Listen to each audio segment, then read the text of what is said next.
Aloha and welcome back to the SAVI CHIX Show on Think Tech Hawaii. I'm your host, Chantel Seville, and we are broadcasting live to you from Honolulu, Hawaii, for those of you who don't know. And we have a wonderful guest today who's actually from Bronte Beach, Australia, where I just moved from. Most of you would probably know Bondi Beach better. So she's all the way in the beach suburb of Australia. It's the beautiful Patty Kikos. Now, I actually have to read to you what she does because she does that many things. So in this episode, we're going to cover all kinds of journeys and lots of fun, inspired lessons along the way.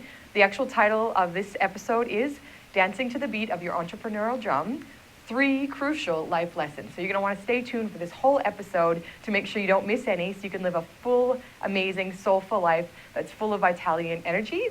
Now, just so you know a little bit about Patty, Patty is a soulful wellness entrepreneur, a speaker, counselor, kinesiologist, energy healer, Reiki master, and senior Kundalini yoga teacher. Now, not only that, she also is a marriage celebrant. So this should be interesting to see how she's come along on this journey to where she is now. So let's welcome Patty. Welcome, Patty.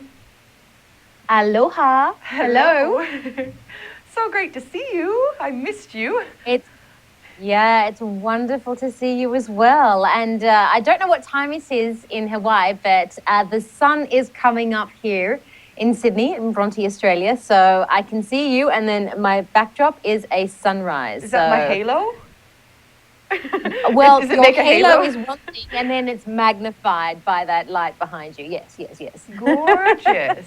Gorgeous. And happy Easter, Patty, since we're both, the Orthodox background. Yeah. Yes, of course. Yeah, happy Easter to you. Did you eat a lot of food? Did you get to celebrate with your bubba? No, she's actually in central Canada, so I didn't celebrate this Easter, but I do miss it from growing up, those special Orthodox Easters and blessing the basket and whatnot.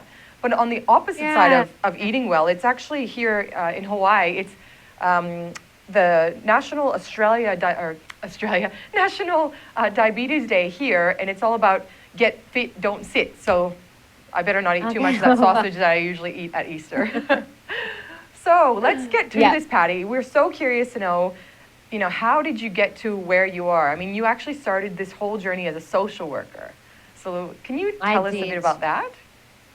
Yeah, well, I've always yearned to be a helper, and to this day, I still yearn to be a humanitarian and a philanthropist. I mean, we've got an intrinsically intense refugee crisis on our hands at the moment. So I do believe that it's important to be of service to people, especially those that are less fortunate. So I began my career by studying to be a social worker at Sydney University. And then once I finished my degree, I realized that I didn't have a lot of life experience, especially as I was counseling people that had been through so much. So I decided that I needed to, well, first of all, have a break and also go traveling. And we Australians, when we go traveling, we don't go for just a little bit of time. We tend to go for a long time because we're so far from everything that it makes sense to continue traveling once we get to our first destination. So originally I was going to be gone for 5 years, and then 2.5 years later, I ended up coming back. 5 months, wasn't it? 5 months. I think you said 5 years. It was going to be 5 months. Yeah, 5, and then 2 years. Yeah. It was initially going to be 5 months, and then it turned into 2.5 years. So that was a wonderful journey, and that was enriched with so many beautiful, magical life experiences. I traveled to wonderful places like India. I lived in Europe for a while. I went to Africa. I discovered Reiki, so I discovered Reiki healing. I also discovered yoga, whereas previously I'd scorned yoga and thought, this is boring. These are just stretches for old people. Little did I know that it would change my life. I learned a new language. I lived in amazing countries, and I had wonderful, incredible, and inspiring life experiences. Wow, to be able to travel when that young. It's incredible. It is actually, isn't it? I feel very blessed that I was able to do it, especially because I didn't have any commitments. I was still living at home with mum and dad. I didn't have any job commitments. I didn't have any relationship commitments. I probably didn't have as many shoes as I have now, just quietly. So it was a lot easier to pack everything in a backpack and go traveling around the world. And I had a very adventurous spirit. I don't know that I still do. Maybe I do in a very different way, but I was I was very keen. I was very open-minded to new ways of being, new ways of living. And it was a wonderful and magical time. And I think it changed the course of my life forever. And in fact, I wanted to maintain that level of magic and mystery and beauty in my life. When I did come back, I was determined not to come back and work in a job from Monday to Friday from 9 to 5 and then wait for the weekend so that I could go out drinking. I mean, it was just something that didn't interest me. I wanted to have a, like I said, a really beautiful and magical life. So what did you actually do when you got back to Sydney? So you did the traveling for 2.5 years and then you went back to Sydney. Did you go back to social work then, or what did you do when you got back? Well, yeah, I started my social work career. So I worked for a charity and I ran different programs. I worked with victims of domestic violence. I also worked with people that were suffering mental illness. And it was incredibly eye-opening. And it was incredibly hard work as well. And I guess that's where I learned one of my crucial life lessons. And that is if you really want to be balanced with your life, you'll never achieve balance if one area of your life is incredibly stressful or if it makes you incredibly unhappy. So I was very conscious of starting hobbies to balance my life and not be that person that waited for the weekend to roll around. So I enrolled in dance classes. I started studying energy healing because I'd already gotten a little taste of it as I was traveling the world, and I'd discovered the potency, the simplicity, yet the potency of Reiki healing. So when I got back, I thought it would be really interesting to understand how energy works at a whole other level. And that was really interesting.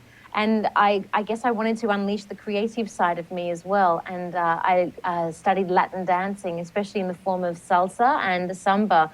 And it was a beautiful way to connect to a different community, to make new friends, to discover another creative outlet that I didn't have previously. And I guess to balance the intensity of my day job as a social worker. Because day to day as a social worker, you're basically dealing with some quite, traumatic or, very full-on, I suppose, experiences. So did that help a lot while you did that, or did the balancing it with Certainly. Mm-hmm. I think it did for a little while. I think it definitely did for a little while. But like I said, if there's one area in your life that isn't quite working, or you're not quite loving, you're never going to find balance. And, balance isn't this one thing that happens in one moment. Life is about movement. Life is about change. And so I did love being a social worker. I'm still passionate about humanitarian issues and activism and philanthropy. At the time, what I didn't love about being a social worker was getting so badly paid at the time. I worked for a charity who could legally afford to pay me charity award rates. And it just made my life really tough. I remember having so much in common with my clients. I mean, we'd get an electricity bill and, we'd freak out. And I was only getting paid just a little bit more than what they were as government welfare recipients. And I remember thinking it was just leading to a lot of resentment. It was leading to a lot of imbalance in my own life, especially because it was stopping me from, well, I felt at the time, it was stopping me from really pursuing the things that I was really passionate about and I really wanted to make a difference. And I had to learn to value myself. I had to learn to value myself and to say no to opportunities that weren't going to be well remunerated or well recognized. And I guess that was one of my first lessons. I think that is completely right, valuing yourself, and especially if you're putting so much energy into something. And I mean, that is definitely a profession that's not nearly well paid enough for what you do. You've studied a whole degree. Your tuition fees that you have to pay back are significant because, I mean, that's 4 years of a degree, and yet you're not even really making enough to make ends meet. And on top of that, giving yourself so much energetically. And as someone who's all about energy, I'm sure you learned that on your travels, that would have been really challenging. So when did you sort of realize that you weren't valuing yourself? Like, what was the actual point when you thought, you know what, I'm not valuing myself? It was a slow process. I tend to be a slow learner at times, but I guess that passion and that vigor that I had was slowly starting to turn into resentment, and it was slowly starting to turn into someone I didn't quite recognize, which is someone that became quite disgruntled. And like I said, I was really determined to find that balance in my life, to find that magic, to be able to live a life where I looked forward to every single day, regardless of whether it was Monday morning or Friday afternoon. And after a while, it got very stressful. And I must admit, I came into the organization at a time when it was undergoing enormous change. So morale was incredibly low, and there was a huge high turnover of staff. And even though I kept my positivity and my radiance about everything as high up as I possibly could, at the end of the day, you can't help but be affected by the people around you who aren't feeling so great. I think it's Anthony Robbins that says, and I actually attended one of his seminars at the time when I was thinking, gosh, I need to do something different. I need to be inspired. And one of the things that stood out for me was when he said, you are most affected by the 5 people that are closest to you. If you want to see what you're going to look like, in the future, look at the 5 people that are closest to you, and you'll see how your energy is affected. And I remember thinking, wow, I'm around either people who don't necessarily want to change and want to complain incessantly about their lives, or I'm around people that are equally as disgruntled as I am, and that's not really very good for my own morale. I need someone that's going to call me out on the stuff that I do wrong and inspire me. And I realized that I had that in some areas of my life, not necessarily in my professional life. And that's, I mean, something that we have bonded many times over, and had these conversations about. Sometimes you can love people, but you might need to up-level your tribe in order to achieve the things that you really want to achieve. And it doesn't mean that they're not part of your life. It just means they have a different place within your life. And I think, every time, even you just saying that again now, it always drops in about, where do you want to be? Where do you see yourself? And that essentially is about valuing yourself enough to know where to go from here. Where do you really want to be? Who do you really want to be surrounded by? And again, not to say that there's anything wrong with them, but you can't help anyone unless you're helping yourself. And the best way to help yourself, as you say, is to follow the inspiration. So, I mean, that's a great lesson. I love the value yourself. Just before we have a quick break here shortly, so the crucial lesson number 1 from Patty Kikos, the expert, is valuing yourself. Can you just give us just a little bit more insight how someone perhaps can see when they're not valuing themselves and what they can do about it? Sure. I think our values come in the form of many things. So it's either in terms of our relationships, in terms of our satisfaction about our life and what we do, in terms of the money that we receive, in terms of the energy that we have. So are you around a job that you absolutely love, yet you feel absolutely depleted at the end of the day or the end of the week? Or are you living in a home environment where it's incredibly stressful and there's a lot of drama, and you don't feel that you're being heard? Are you working in a job where, for instance, it can be both extremes? You love it, but you're not getting paid very well, or you're getting paid enormously well, but the sacrifices to your health are not necessarily worth that money. So I think in terms of your values, I think they're the most important things to address, and they're always evolving because we're always changing. So I think it's important to look at what your values are all the time and think, oh, wow, I thought I'd really love that, but it turns out that I have to give so much more energy than I expected. Or maybe it's a case of, hey, this is still something that I love, but maybe I need to manage my energy a little bit better. Maybe I do need to leave at 6 on the dot. Maybe I need to make sure that I exercise before I go to work. Maybe I need to make sure that my boundaries are very clear with my colleagues so that I don't feel drained after every conversation. Oh, that is perfect advice, Patty. You always know exactly what to say at the right times. Thank you so much for that advice. And I'm excited because when we get to the 3rd segment of the show, you're actually going to tell us a lot about how to balance your energy, and I guess the values come into play there, and that's when you've actually created a whole course about it, which is even more exciting. So in the next segment, I'm excited because you're going to tell us what happened when you realized you weren't valuing yourself, where you went from there, which should be quite interesting. Now, thank you so much for everyone who's tuning in. This is the SAVI CHIX Show. It's just going to get better and better every week with all of these amazing guests, including our special guest today, Patty Kikos. For those of you watching, you can always tweet to us at ThinkTechHawaii, or you can even call into the show and ask a few questions. So if you're watching today, feel free to give the show a call. We'll put the number on the screen there shortly. And if you give us a call, you might have a question for Patty that she can answer directly to you. So until the next moment, after our break, check in and tweet us, and we'll see you shortly. Aloha, my name is Josh Green. I host a show called Healthcare in Hawaii here on ThinkTech. We get together once a week or sometimes twice a month. Depends when we're busy. We get together less often, but we love to see you here to talk about the preeminent healthcare issues in our state.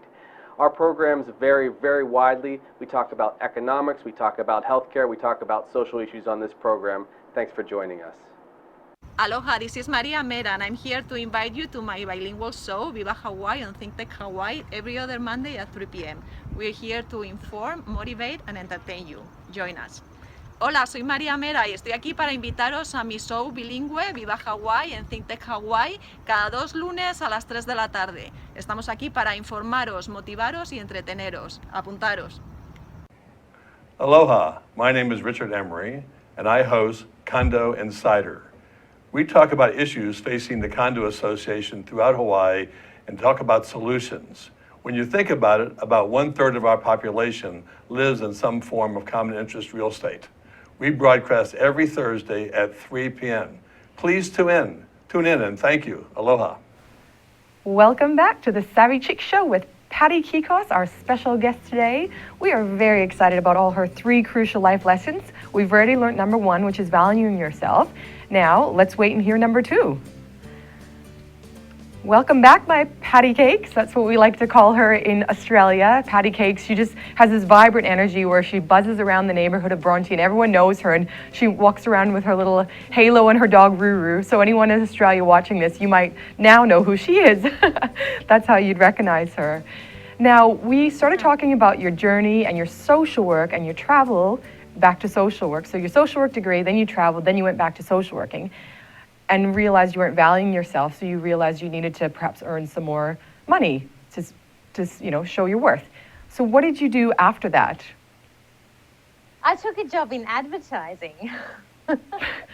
Kind of the same, social work, advertising, and I don't know how those really relate, Patty. How did you possibly get a job in advertising with a social work degree? I mean, I have a marketing degree, and it's not easy to get a job in that sort of industry without anything. I know, I love it. I love how blasé I was. I got a job in advertising. Well, actually, what I did was sell advertising for the Yellow Pages.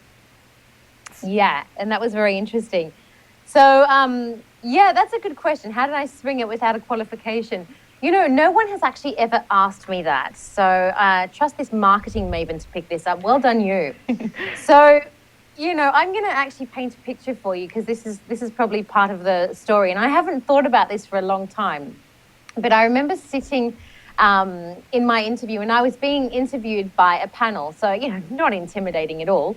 And I was wearing a very ill-fitting suit that I'd previously only ever worn to court hearings, to domestic violence court hearings to accompany my clients.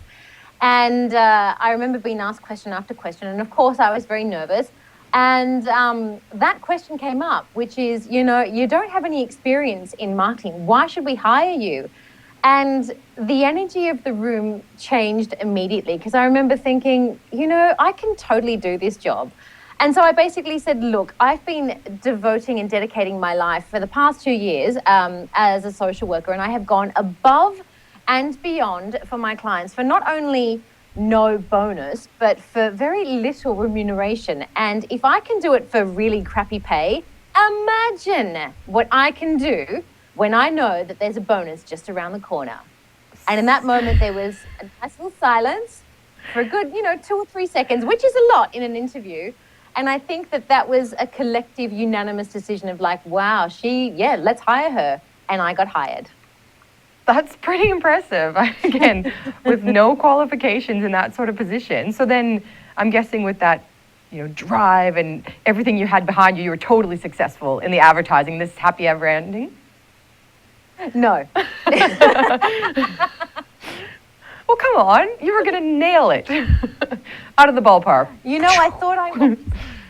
No, I did not hit it out of the ballpark at all in any way, shape, or form. And that's probably attributed to my second life lesson, which is if you're going to do something, you've really got to believe in it and you have to be passionate about what you do. And I don't have a competitive bone in my body. Being in that industry where your stats were up on a whiteboard every day and you were being compared to everyone else in your team, it wasn't an environment that I thrived in. And remember, there was no humanitarian efforts, there was no philanthropy, there was no activism, there was... You probably listed a few, listed a few humanitarian organizations in the yellow pages. Yeah, but it was really interesting because I remember thinking, it wasn't just me valuing myself, wasn't actually just about money. It was about the quality and the balance of my life. And I think I might have mentioned it earlier. You can't find a beautiful balance in your life if one area of your life that is big and important is constantly going to be the source of either great unhappiness or a great energy drain. And, I also believe that what you go from is what you run to. So as in the case of, say, for instance, when we go into the same sort of relationship, but we just have it with different people because we have that similar mindset. Well, that's what happened to me with my job. So I went from one unhappy working environment straight into another one. And even though one was in the social work realm and the other was in the advertising world, I was still very unhappy. And again, I went from believing in certain and having a passion for helping people to selling advertising for the Yellow Pages, which isn't something that I loved, I have to say. And again, the environment was incredibly stressful, much like it was in my social work job. Again, there was a huge turnover of staff. Again, morale was low. So I recreated exactly the same scenario, just in a completely different industry. That's so interesting because it is completely different. You literally went full swing. I'm not making money here. I'm going to go over there where the money is, but yet you still have the same issues per se, but just in different boxes. As you also say, same thing happens with people with relationships.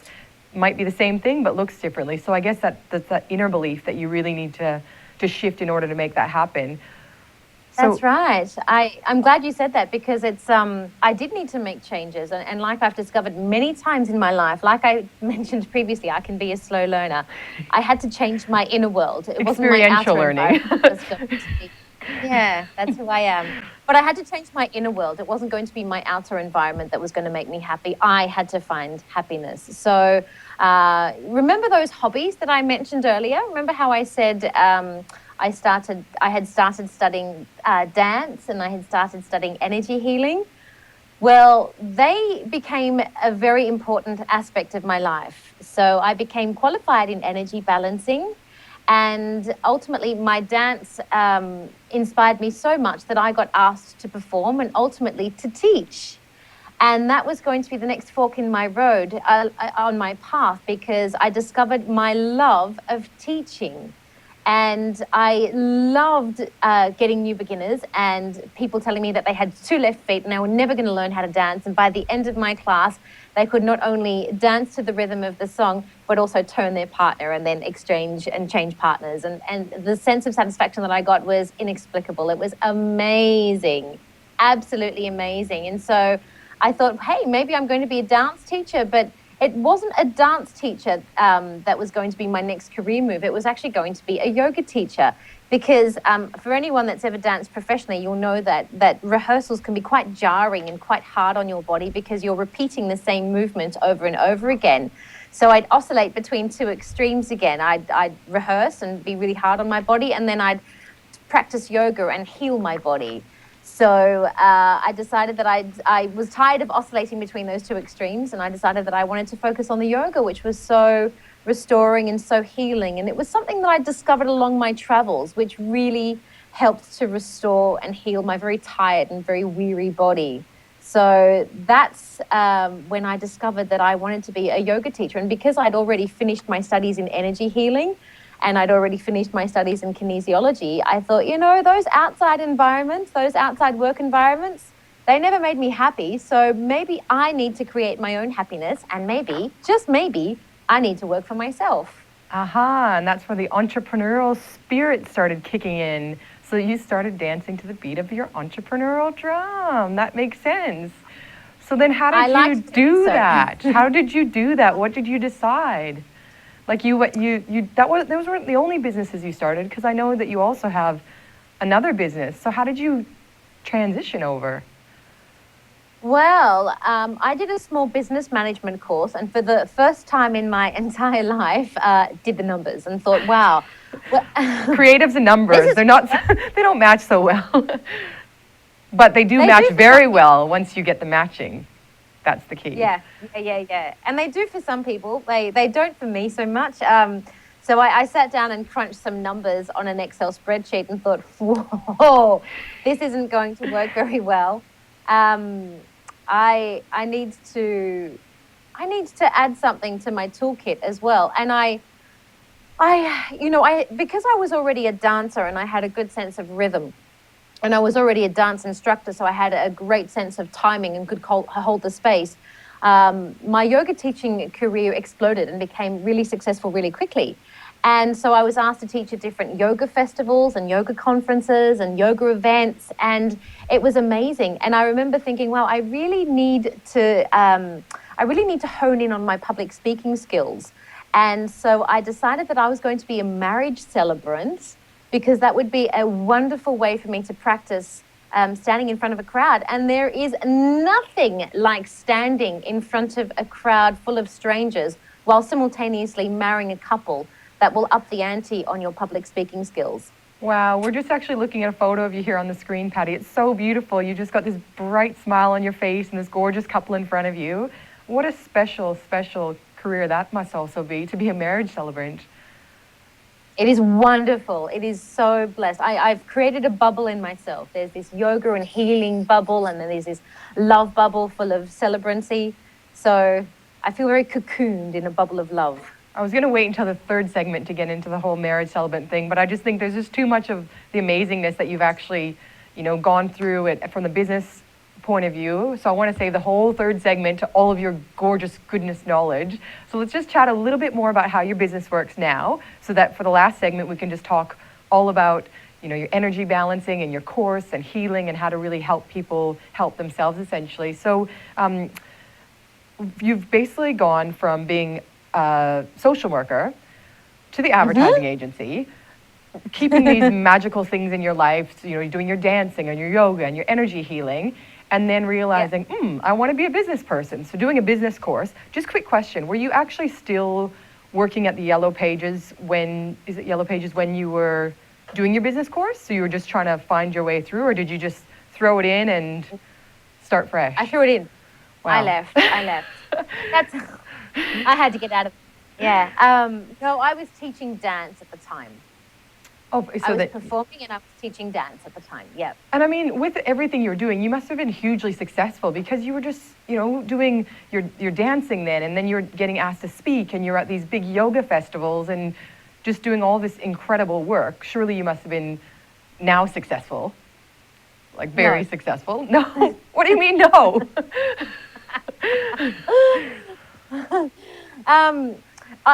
I want to be honest and say no, because on the outside it seems like I was. It seems like I was dancing to the beat of my own drum. On the surface, it seemed like everything had fallen into place, but I was also a walking and talking cliche, because as you mentioned, creatives and numbers. See, I started 3 businesses at the same time. So it wasn't like one was already established and up and running and could support me energetically and financially while the other 2 sort of came up. So it meant that I was hustling. I was traveling all around Sydney to teach yoga. I was saying yes to all sorts of wedding celebrant opportunities, and I was running myself ragged, basically. So I ended up depleting myself so much so that I got an adrenal burnout. And anyone that's had adrenal fatigue will know how exhausting it is and how exhausted you feel. And my acupuncturist tells me, I thought I got 2 adrenal burnouts. And she says, no, you actually only got 1. The second one that you experienced was version 2.0 of the first one. You just didn't stop and rest and rejuvenate enough. And that was an incredible life lesson, because if you're going to be passionate about what you do, you also need to have incredible boundaries to be able to sustain what you do. Otherwise, if you say yes to everything and every opportunity and you don't leave enough time for yourself to rest and rejuvenate and recuperate your energy, you will run yourself ragged. And I had done that inadvertently. So this cliche of love what you do and everything will fall into place, yeah, it's only partly true. Also have some boundaries. So also we've learn got to say no. the first lesson was value yourself. The second is love Yep. what you do, but we need to get the third one in, which is the next segment, so they can all marry in together and find the balance. So thank you so much for tuning in here to the SAVI CHIX Show. Stay tuned. We'll be back shortly with Patty Kikos for your third life lesson to dancing to the beat of your entrepreneurial drum.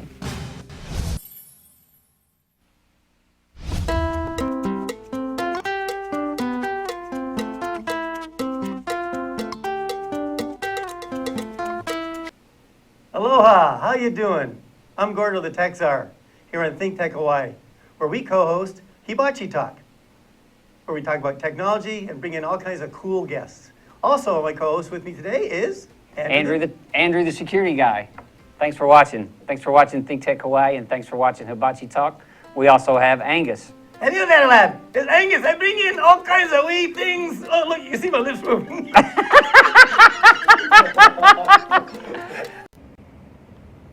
Aloha, I'm Kaui Lucas, host of Hawaii is My Mainland, here on Think Tech Hawaii every Friday at 3 p.m. We address issues of importance for those of us who live here on the most isolated landmass on the planet. Please come join me Fridays at 3 p.m. Mahalo. Welcome back to the SAVI CHIX Show. We are here with Patty Kikos, the amazing Soulful wellness entrepreneur. She is an author, she's a yoga teacher, she is a this, that, and everything in the under the sun. She can pretty much do anything she puts her mind to. But what's most important about this show and this segment is her 3 crucial life lessons to living an amazing life of abundance and dancing to your own beat of your entrepreneurial drum. So welcome back, Patty. We've made it through 2 incredible segments with you, and I'm very excited about this last one because it's all about what you do and basically what you committed your life to, or a big part of it, which is, you know, balancing your energy. And as you were just talking about just before there was you had an adrenal burnout, and you realized at that point you had to do something different. So where did you go from there? It wasn't so much where I went from there. It was, I think it's more how I moved forward from there. I like that. Yeah. Because essentially I'm still doing the same things. I'm just doing them very, very differently. So I think that's important to note. Let's just see. Well, I think there's a very well-known astrologer here in Australia, and his name is Jonathan Kainer. And he's been doing the astrology column for the newspapers for many, many years. And he got interviewed a while ago, and he said that, you know, whether people meet him at a dinner party on a Saturday night or they bump into him at a barbecue on a Sunday, they tend to ask him the same thing when they find out that he's an astrologer. And the question is never, oh, can you do my chart and see if I'm going to meet my soulmate? And it's never, can you do my chart to see if I'll be rich in this lifetime? But he says that the same theme keeps coming up, and that is, can I change my destiny? Is it really written in the stars, or can I actually change my destiny? And he's come up with a really good response, and he says, you've got to think of your destiny just like a good book. It's only ever going to be a good book so long as it's had a good edit. And it's about really editing your story. So for me, editing my story was about this thing about go, go, go, go, go, achieve, achieve, achieve, achieve had been my normal. And I needed to really update that. I really needed to understand that this was not sustainable. This drive probably came from a place of fear. My parents were very hard workers. I inherited their hard work ethic, but I really had a yearning to learn how to work smart and manage my time a little bit better, manage my boundaries. And I think when you first start out as an entrepreneur or a business owner or a worker or anything, you say yes to a lot of opportunities because you want to get the experience and you have so much zest and zeal and enthusiasm. And you don't realize that after a while, you need to balance your energy with enough rest. And working yourself to the bone is just not sustainable. That drive to succeed, that type A personality, which I would never have described myself as having, because remember, I don't have a competitive bone in my body. Yeah, but yet you can contort yourself like ridiculous. It's amazing the things that you know, you're not competitive, but yet you achieve these incredible things without being competitive. And that really inspires me. You know, often people have to go against someone else in order to achieve something. They have to think, I want to be faster than that person or do the yoga move better. Yeah. But what's most beautiful about you and what you do is just like, it's such an inner drive. Is that what you equate it to? To be able to do these amazing things that you do? So. And yeah, I think so. Because ultimately, I want happiness. And I think most of us would say that. Like, what do you want in life? It's like, I want to be happy. And it's interesting. We just want to go about it different ways. Even when you went to the advertising industry, like that is such a competitive environment. Was it when you were there that you really recognized, look, I am not competitive and this is not who the truth of who I am is? Was that also a crucial point? Yeah. That was like a thud. It's like I knew it, but I really discovered it then. Yeah. And even now, I have to say, Chantel, the yoga world is a very competitive business. I mean, I'm very fortunate that I've been in this industry for a decade. But in Australia, in Sydney particularly, we have more yoga teachers qualified per capita than and when I lecture on teacher trainings, I just say, guys, let's be really realistic. What do you want to do with your qualification? Because this market is saturated at the moment. But I do believe that we all have something. I mean, how many hosts are there? Yet you moved to Hawaii and a few weeks later you started hosting this show. I mean, we all have something very special. There's nobody else in the world like who we are, and nobody else can do what we can do. So I believe that when you're really aligned with the true essence of your being, I really believe that there's going to be a space for you, no matter what. Even if there's a saturated market, if you're really coming from a place of love and you're valuing yourself and you have very good boundaries, you're speaking your truth, and people respond to that. Oh, that's so beautiful. I just want to capture that bit and send it to everyone. That's just gorgeous for anyone watching this. And if you're just catching the end of it, you can actually watch the replays on the Think Tech Hawaii YouTube as well as savilife.com. So you can watch this full interview, because this amazing knowledge Patty's sharing right now is just gold and incredible. And we really, really appreciate it, Patty. I want to know a bit more about the course that you started, because I know how much you want to help. And I mean, that's been your whole journey. You want to make the world a better place and bring out the best in others and teach people with 2 left feet to dance. You know, that's really, you can tell, comes from within your heart. So can you share a little bit more about your course? Because I mean, I know about it because I love it, but I want you to say it from your own, your heart, why you created it. Right after my adrenal fatigue, I was very fortunate to have friends in the industry that could help me. I got acupuncture, I got plenty of rest, I knew certain energy healing techniques that were very easy to apply. I knew yoga postures that were very easy to apply. And I just thought, wow, this information should be available to everybody, not just people that have studied on this path, because it's palatable. It's easy to understand. To understand your energy it's actually quite simple. And I know you mentioned previously that I can contort my body into all sorts of yoga postures. Yeah, that comes from Kundalini yoga, not so much practice. Yeah, it's because Kundalini yoga strengthens your nervous system. It's designed in a way that really, really brings balance into your glandular system so that your body can secrete the right amount of hormones to bring your entire body and cellular memory into a state of balance. And we do the entire practice with our eyes closed and completely at our own pace. It just That's feels why like I love it, because it's not competitive. Oh, that makes sense. But no, you know what I love about it, and I mean, we share this being sort of, powerful women entrepreneurs who really have a place here to serve and make a difference, is like the strength within that Kundalini yoga is very interesting. It's quite a powerful, I don't know if it's a feminine energy or what energy it is, but I definitely feel strength within myself more so than if I just do a regular yoga. And I mean, I'm no yoga expert, but that is just, from doing it a few times, what I have felt and learned. So I find that very interesting. Yeah, it's amazing. The other day, I remember I was at a friend's house and it was a barbecue that I'd been invited to, and a song came on that we all loved, and we all did a little jig, and some friends said, "Oh wow, are you still dancing?" And I said, "No, I'm just really freeing my body these days, and I can express myself a lot easier." And I mean, in terms of my emotional state, because it's not just about our physical body, as you know, I manage stress a lot better. That's what I was referring to with the Kundalini. It feels like the inner strength, not it is also tough, but the inner strength is what it's your nervous system, basically. So I find that I manage stress a lot better. My boundaries are clearer because I'm much more aware of when my body is actually tired versus my mind saying, no, we're just going to do this.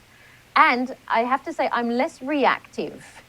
I'm much more proactive. If something happens and it's urgent, I'll just think, well, is that really urgent? Is anyone going to die if I wait till tomorrow? I don't take on stress like I used to. My boundaries are clearer. I'm infinitely less reactive to stressful situations or uncomfortable outbursts of anger. I don't have that in my life so much. And I have a greater understanding of a sense of balance. So the Kundalini yoga, the sequence that I've put together, has been put together in a way that helps you understand and therefore balance your energy centers of the body. And sometimes they're also referred to as chakras. So they're the energy centers, and we have them all over our body. We have them in the palms of our hands, the soles of our feet, but we also have them along our spine. The 7 main ones move up along the spine, and they're related to the corresponding vital organs as well as the glands of the body. And so when you're talking about, say, for instance, we're talking at the moment, so we're using our throat center. So when we're balanced in this particular center, we don't need to shout. We can speak in a very resonant voice. We listen and we take our time to respond and to hear and to answer back. When we're deficient, we tend to speak in a very small, barely audible voice, often feeling quite defensive, often finding it difficult to be heard. And when we're excessive, we're actually the other extreme, where we talk over people, or we're not very good listeners, or we tend to speak very, very loudly. And neither is ideal. We want to be able to come into that state of balance where we have that sense of mindful silence. So for instance, I might think, I've got to tell Chantel, but I'm not going to tell her now and interrupt her flow. I'll keep that in here and tell her later. Versus the lack of mindful silence, like, I'm not going to speak because nobody wants to hear me anyway. So it's interesting. It's true. It's interesting and true. That's incredible. Yeah. That when you listen to it, you actually go, you can almost tell when you've been out of balance on either extreme, because I know we all have at one point or another, or are even throughout a day. But if you're mindful of that, that allows you to kind of check in and think, I'm talking over top of someone, or I'm not voicing what I want to say. Why am I, not shining in what I want to have to say? Because it's important no matter what you have to say. If it feels important, it should be expressed. That's my belief in it. So I think that's another great lesson that's not exactly planned in your 3 lessons, but just a great way to help people balance in their energy. And I wish we could do a whole episode on your actual, course and teaching people about these different energy centers, because there's a bit of taboo around them, but at the end of the day, they actually just help you center yourself and feel good about yourself. And that's, that has been an incredible part of my journey, is going within and doing this work. So it's great that you're able to. That's my mission in life, Chantel, to demystify the woo-woo, because, people think, this is just these chakra, they're hippie things. It's like, well, yeah, they are. They are very esoteric, but they're also very practical. It relates to your thyroid and your parathyroid glands. And when those are not functioning properly, you have a hard time. Anyone that's ever had to get their thyroid removed and has to be on thyroxine for the rest of their lives, they have trouble not only digesting food, but also being able to get a sense of their own body temperature, a sense of their own emotions, because it's one of the master glands of the body. So yes, there is an esoteric woo-woo element, but there's also a very practical element that helps. Wow, Patty, that has just been incredible insight that you've shared. Now, I just want to quickly recap on your 3 crucial life lessons, because those of you watching today, I know that's what you wanted to hear. So number 1 is value yourself. Number 2 is love and be passionate about what you do, but not without number 3, and that's balancing your energy and actually having some boundaries and really knowing what it is that is most important to you. And I guess values, you said, does come into play with that. So thank you so much for these lessons, Patty. Do you have any little advice to leave us all with from today?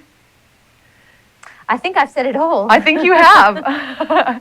Otherwise, we'll have a whole nother show on our hands. So thank you so much, Patty Kikos, for joining us here on the SAVI CHIX Show in Honolulu, Hawaii, on Think Tech Hawaii. We look forward to seeing you all again next week. Thank you, Patty.